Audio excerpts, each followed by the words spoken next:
अपने गांव में समाज में कि यहाँ पे बुद्ध जी का मैंने प्रथम उपदेश हुआ था और उन्होंने पंचशील का मैंने ज्ञान दिए थे। खोज करने के लिए वो अपने उन साथियों को खोजने लगे, जो लोग उनके साथ निकले थे उन लोगों को। तो पहले उन लोगों को स्वाभाविक है कि महिला अगर अंधविश्वास होगी तो उनके बच्चे अंधविश्वास होना एकदम लाजमी ही है, इसमें कोई दो मत की बात नहीं है। और महिलाएं तो मैं बता दूं कि सारनाथ के बाद मैं किताबें पढ़ता था और लोगों के द्वारा सुना करता था, लेकिन आज हम लोग यहाँ पर आकर के साक्षात देखे हैं। देखने के बाद बहुत ही हर्षित हम लोग हैं, है ना। और जाकर दोस्तों नमस्कार, आप देख रहे हैं बहुजन शक्ति बिहार और मैं हूं आपका साथी शिव कुमार। तो मैं अभी आपको बताना चाहूँगा कि मैं अभी उत्तर प्रदेश के वाराणसी जिले के सारनाथ में हूँ। और सारनाथ को भला कौन नहीं जानता। यह एक महामानव महात्मा बुद्ध का जो विचारधारा था, जो उपदेश था, और वह उपदेश जब बौद्ध ज्ञान मानो महामानव महात्मा ने अपनी ज्ञान की प्राप्ति के बाद जो बिहार के राजधानी पटना में उनकी ज्ञान प्राप्ति हुई थी और उस समय मगध के नाम से भी जाने जाते थे। तो मैं बताना चाहूँगा अभी जब प्रथम उनके ज्ञान प्राप्ति के बाद उन्होंने वाराणसी जिले के सारनाथ में आए थे और यहाँ पर उपदेश उन्होंने जो पहला उपदेश है यही सारनाथ में दिए थे। तो अभी हमारे बीच बहुत सारे अभिभावक हैं, मैं उनसे जुड़ने का प्रयास करता हूँ और यहाँ पर जो पहला उपदेश है यह उपदेश में उन्होंने क्या दिया था और आखिर यहाँ पर अशोक सम्राट जो अखंड भारत के राजा थे उन्होंने महामानव जो महात्मा बुद्ध है उनके लिए जो विचार था, उनका विचार जो है से कैसे कैसे फैलाए उन्होंने, महामानव महात्मा बुद्ध को कैसे जाने, तमाम मुद्दों की मैं जानकारी यहाँ पर जो हमारे अभिभावक है मैं उनसे जानने का प्रयास करता हूँ। तो बने आप सभी को जय भीम, नमो बुद्धाय। जी, आप लोग जो आज सारनाथ में आए हैं तो इस सारनाथ में आकर आप अपने गांव में और समाज में और इस देश में क्या संदेश देना चाहते हैं? बहुत अच्छा संदेश देना चाहते हैं अपने गांव में समाज में कि यहाँ पे बुद्ध जी का मैंने प्रथम उपदेश हुआ था और उन्होंने पंचशील का मैंने ज्ञान दिए थे। और मैं यहाँ के बारे में जो कुछ भी हम देख रहे हैं वो बहुत अच्छा लग रहा है और इससे हमको और भी जो कमी बेसी जानकारी थी वो भी हमको मिल रही है और इस चीज़ को अपने गांव समाज में हम रखना चाहेंगे और वहाँ के अधिक से अधिक लोगों को यहाँ पर लाने का प्रयास भी करेंगे ताकि वो लोग भी विस्तृत रूप से जान सके, समझ सके। जी, सबसे पहला सवाल है मेरा, जानकारी है जी, तथागत गौतम बुद्ध को जब ज्ञान की प्राप्ति हुई जी, तो उनके ज्ञान के खोज में उस समय उनके साथ और 5 साथी चले थे जी, जो रास्ते में उनको साथ छोड़ते चले गए, लेकिन वो ज्ञान के पिपासु थे और वो जब तक उनको ज्ञान की प्राप्ति नहीं हुई तब तक वो लगे रहे। और जब उनको ज्ञान की प्राप्ति बोध गया में मिला, गया जिसे आज बोध गया कहा जाता है, वहाँ मिला, तो उस ज्ञान का उद्घोष करने के लिए वो अपने उन साथियों को खोजने लगे, जो लोग उनके साथ निकले थे उन लोगों को। तो पहले उन लोगों को खोज के यहाँ जब घूमने वहाँ वैशाली होते हुए यहाँ आए तो उनको पता चला कि हमारे सभी साथी लोग यहाँ हैं। तो वही 5 को यहाँ बैठा के सबसे पहले उन्होंने 4 आर्य सत्य का जो उनको ज्ञान हुआ था, 4 आर्य सत्य का ज्ञान ज़्यादा से ज़्यादा लोगों को पता है।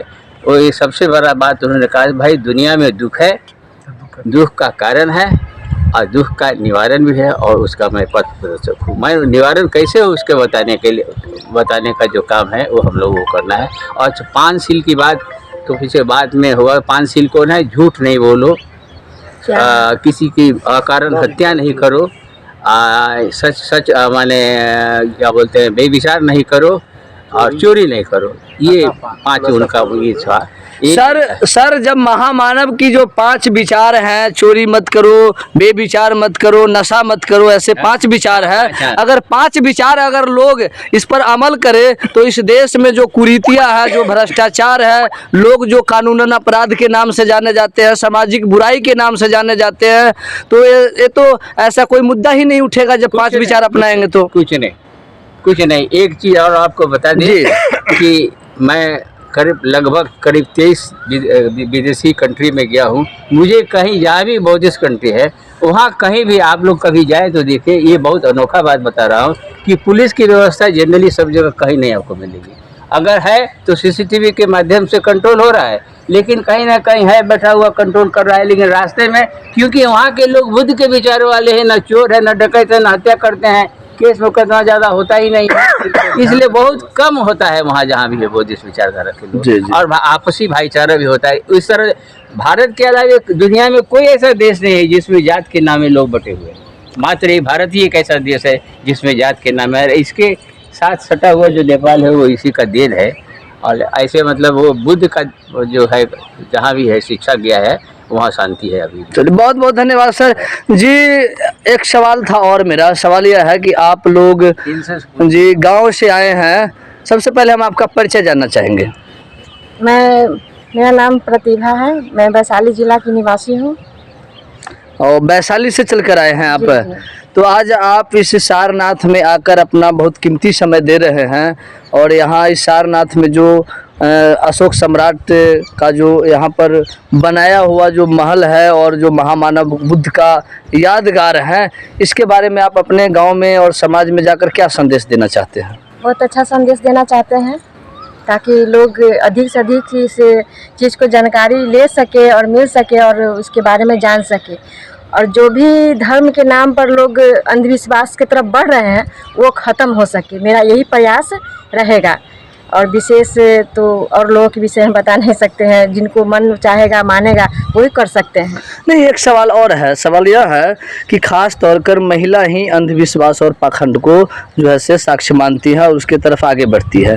एक शराबी भी नहीं चाहता कि मेरे अलावा मेरे परिवार में कोई शराब का लत लगे और या शराबी बने, मगर एक महिला जो है वह पीढ़ी दर पीढ़ी खुद को पाखंडी है ही, मगर पीढ़ी दर पीढ़ी अंधविश्वास और पाखंड में धकेलने का काम करती है। देखिए, ये स्वाभाविक है कि महिला अगर अंधविश्वास होगी तो उनके बच्चे अंधविश्वास होना एकदम लाजमी ही है, इसमें कोई दो मत की बात नहीं है।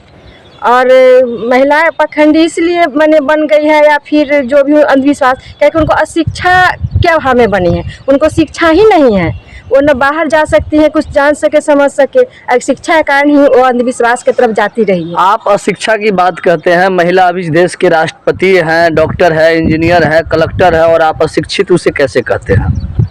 अच्छा, इसलिए कि वो इस चीज़ को नज़रअंदाज करती हैं अपने शासन सत्ता के लिए, इसीलिए। जी ठीक है, बहुत बहुत धन्यवाद सर। आपका परिचय जानना चाहते हैं? हरिंदर राम जी, बिहार वैशाली से आया हूँ। सर इस सारनाथ में आकर आप क्या संदेश देना चाहते हैं अपने गाँव को? सारनाथ में आकर के यही संदेश देना चाहते हैं जो हम लोग को बुद्ध भगवान जो है हम लोग के सर बुद्ध भगवान कैसे हैं? बुद्ध भगवान वो शिक्षा दिए हैं, ज्ञान दिए हैं, ज्ञान प्राप्त किए हैं। बुद्ध तो अपने आप को कहे कि मैं भगवान नहीं हूँ। भगवान नहीं जी, हम लोग मान रहे हैं, हम लोग मान रहे हैं। अब मान लीजिए कि कोई आदमी कहे कि मैं चोर नहीं हूँ, आप जबरदस्ती उसको चोर कहिएगा? जैसे कि शिक्षा के माने जो गुरु है तो गुरु को तो भगवान माना ही जाता है ना। ठीक है सर, बहुत बहुत धन्यवाद सर। आपका परिचय जानना जी, मेरा नाम प्रवीण कुमार पासवान हुआ सर। जी सर, हम वैशाली जिला से आए हैं। जी सर, सवाल था मेरा, आज जो यहाँ पर खुदाई हुआ कुछ दिनों पहले भारत सरकार के द्वारा, और अशोक सम्राट जो अखंड भारत के राजा के नाम से जाने जाते थे, यहाँ पर जो इस कुछ इतिहास है, जो बड़ी बड़ी दीवारें हैं, मोटी मोटी दीवारें हैं, यहाँ कुछ इनार हैं, इसके बारे में सर आप क्या बताना चाहते हैं, क्या संदेश देना चाहते हैं सर? पहले तो मैं बता दूं कि सारनाथ के बाद मैं किताबें पढ़ता था और लोगों के द्वारा सुना करता था, लेकिन आज हम लोग यहाँ पर आकर के साक्षात देखे हैं। देखने के बाद बहुत ही हर्षित हम लोग हैं, है ना। और जाकर के गांव में लोगों को बताएंगे कि गौतम बुद्ध जो है वो किसी को ऊंच नीच में भेदभाव नहीं रखते थे, सर्व धर्म को मतलब कि सभी को एक समान मानते थे, जाति पाति उसके अंदर था नहीं। और सबसे बड़ी बात कि जितने भी धर्म गुरु हैं सब एक दूसरे को कहते हैं कि मैं ही सर्वशक्तिमान हूँ, मेरे पास आओ, मैं तुम्हारा उद्धार करूंगा। लेकिन एक गौतम बुद्ध ही ऐसा शख्स है जो बोले कि मैं सर्वशक्तिमान नहीं हूँ, मैं भगवान नहीं हूँ, मैं किसी का अवतार, मैं कोई अवतार नहीं हूँ। मैं जो तुमको बात बताता हूँ मेरी बात को अपने तर्क की कसौटी पर कसो, अगर तुमको अच्छा लगे तो मानो, अन्यथा नहीं मानो। ये स्वतंत्रता दिए है। जी तो अच्छा, बाबा साहब जो 22 प्रतिज्ञा लिए थे, जी, क्यों लिए थे? 22 प्रतिज्ञा लिए थे, इसलिए चूँकि 22 प्रतिज्ञा लेने के बाद अगर 22 प्रतिज्ञा अगर मनुष्य अपने जीवन में उतार ले तो हमको लगता है कि 90% क्या 100% लोग एक दूसरे के प्रति प्रेम भावना रहेगा और जो है मतलब कि लड़ाई झगड़ा किसी के प्रति द्वेष भावना नहीं रहेगी। इससे क्या होगा कि भाईचारा बढ़ेगा और देश की उन्नति होगी, सब एक दूसरे से मिलजुल कर रहेंगे, किसी से लड़ाई झगड़ा कोई झंझट नहीं। मैं आपको बताना चाहूँगा अभी जो महामानव महात्मा बुद्ध है उनकी विचारधारा पर और बाबा साहब अम्बेडकर की जो विचारधारा है उन्होंने 22 प्रतिज्ञा क्यों ली, और यहाँ पर जो अशोक सम्राट है उन्होंने महामानव महात्मा बुद्ध की जो विचार था, उनकी जो उपदेश था, उनकी जो 5 विचार था उसे जन जन तक पहुँचाने का काम क्यों किए। तो मैं तमाम मुद्दों के लिए बाकी के जो अप टू डेट है वो मैं आपको देते रहूँगा। तो फिलहाल विदा जो है से आपसे मैं विदा लेता हूँ। बने रहिए मेरे साथ और देखते रहिए बहुजन शक्ति बिहार। जय भारत, जय संविधान।